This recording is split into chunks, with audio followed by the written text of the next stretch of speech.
Les amours de la famille Trépanier pour le village de Saint-Jean-Port-Joli remontent à l'année 1905.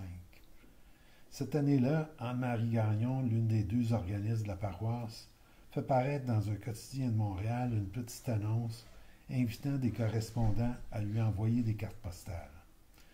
Anne-Marie est alors âgée de 27 ans, elle est toujours célibataire. Institutrice, fille du boulanger Juvence Gagnon, elle échange depuis plusieurs années des dizaines de cartes postales avec des correspondants de plusieurs pays.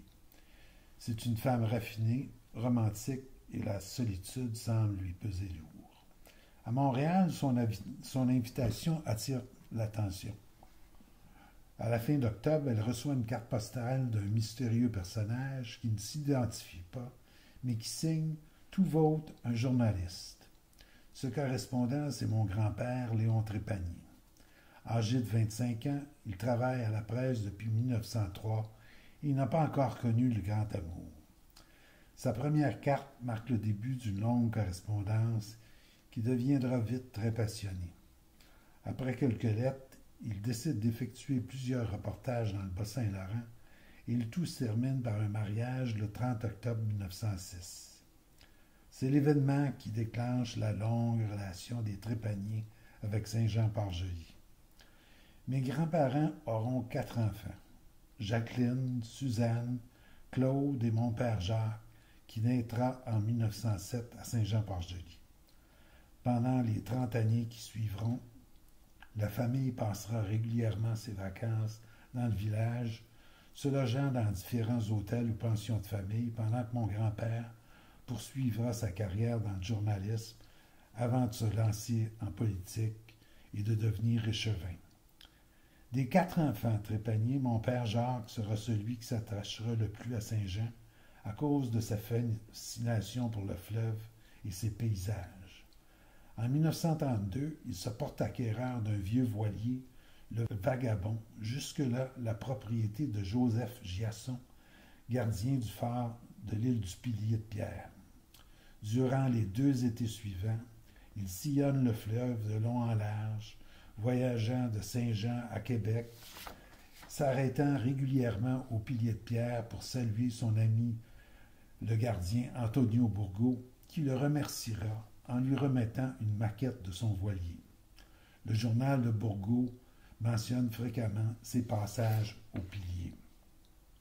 En 1937, devenu à son tour journaliste, il se marie avec Yvette Clerc de Montréal et c'est à Saint-Jean qu'il fait son voyage de noces. En 1942, il déménage à Ottawa et il s'engage à titre de correspondant de guerre dans la marine royale canadienne.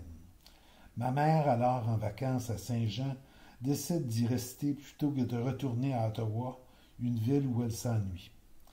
Elle loue d'abord une maison près du quai, puis déménage à l'hôtel Touriste, où elle demeurera jusqu'à la fin de la guerre.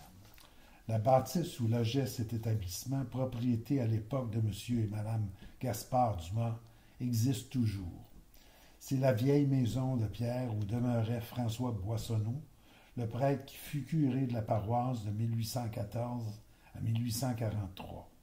Elle se dresse devant le restaurant Bonnet Rouge, à quelques pas de la maison où demeurait le docteur Fernand Lisotte, celui qui allait devenir notre médecin de famille. Durant la guerre, à l'occasion de quelques permissions, mon père profitera de ses séjours à Saint-Jean pour prendre des dizaines de photographies, dont une vingtaine qui deviendront des cartes postales. Ces photographies, dont certaines prises du haut du clocher, illustrent toutes les saisons, en particulier l'hiver avec ses montagnes de neige et ses immenses bancs de glace le long du quai. Après la guerre, pendant une dizaine d'années, mes parents continueront de choisir Saint-Jean pour les vacances de la famille. Avec mes sœurs Hélène, Josette, Micheline et mon frère Maurice, nous logerons la plupart du temps à l'hôtel Touriste ou dans un petit chalet attenant à l'hôtel. Ces années passées à Saint-Jean font partie de mes plus beaux souvenirs d'enfance.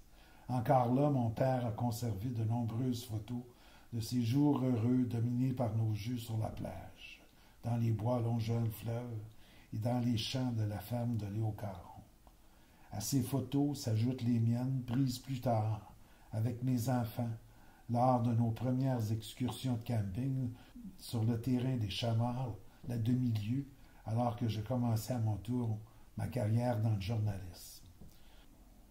Ce sont ces souvenirs que mes sœurs, mon frère et moi évoquons aujourd'hui lorsque nous faisons notre pèlerinage annuel à Saint-Jean pour nous recueillir devant la tombe familiale située dans le vieux cimetière juste au bord du fleuve, là où reposent mes parents, grands-parents, arrière-grands-parents, ainsi que ma tante Jacqueline et mon oncle Claude.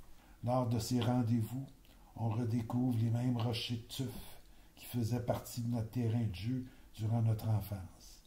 C'est là que l'on prend conscience du temps qui passe et surgit alors dans nos pensées le lot familial avec son monument de granit, où s'ajouteront peut-être un jour nos noms, dont l'inscription annoncera nos vacances éternelles.